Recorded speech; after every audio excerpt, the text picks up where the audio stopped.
सफाई गर्न जान्छु भाइ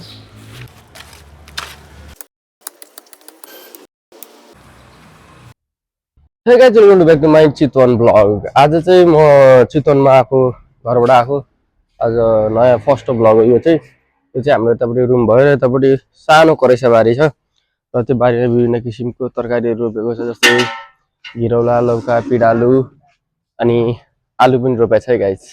अनि हामी यस्तो यो सरसफाई गर्न जान्छौँ यो सरसफाई गरेर टम यो मतलब खनेर उते गर्छौँ र अहिले चाहिँ म अगाडि फर्स्ट जान्छु कपडा सपडा धुनको लागि कपडा धोएर भर्खर म पनि कलेजबाट आएको त्यसैले कपडा सपडा धोएर यसो सुकाइदिनु पर्यो त्यसपछि चाहिँ हामी अलिकति यहाँ सरसफाई गरेर अरू कुनै कुनै चिजहरू रोपिनको लागि हामी जस्तै खुर्सानी यताउति बजारबाट लिएर आएर यतातिर रोप्छौँ। त्यसपछि म लागेँ कपडा धुनलाई आफ्नो कपडा यसरी पानीमा भिजाएँ र म कपडा धुनलाई स्टार्ट गरेँ गाइस। फाइनली अहिले चाहिँ मैले सब कपडालाई राम्रोसित धोएर अब पखाल्दैछु पखालेर माथितिर लगिहाल्छु सुकाउनलाई। अब मैले कपडा सपडा सुकाइसकेँ र सुकाएर अब लाग्छु म करेसा बारीतिर। बारीमा चाहिँ यस्तो प्लास्टिक रहेछ त्यो प्लास्टिकलाई चाहिँ लगेर फालिदिइहाल्नु है त्यो प्लास्टिक छ।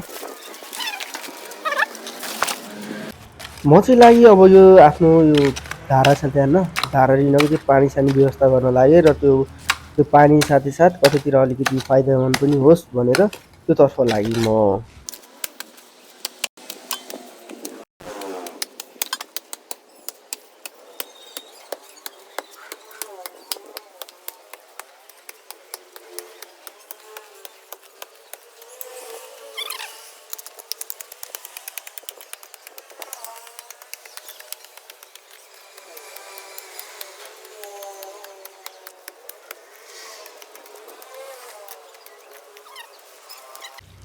त्यसपछि म लागि बारी खन्नलाई।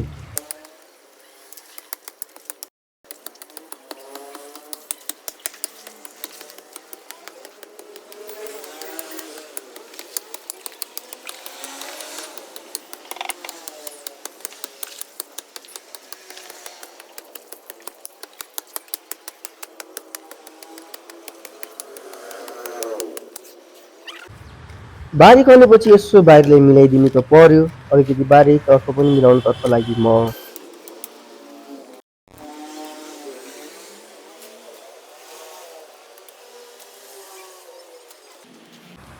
र बारीबाट निकालेको घाँस चाहिँ एकदमै धेरै थियो र म घाँस पनि पाल्नतर्फ लागि। फाइनली हामीले चाहिँ अलिकति गरिसकेका थियौँ यसरी हेर्नु अहिले चाहिँ रिजल्ट।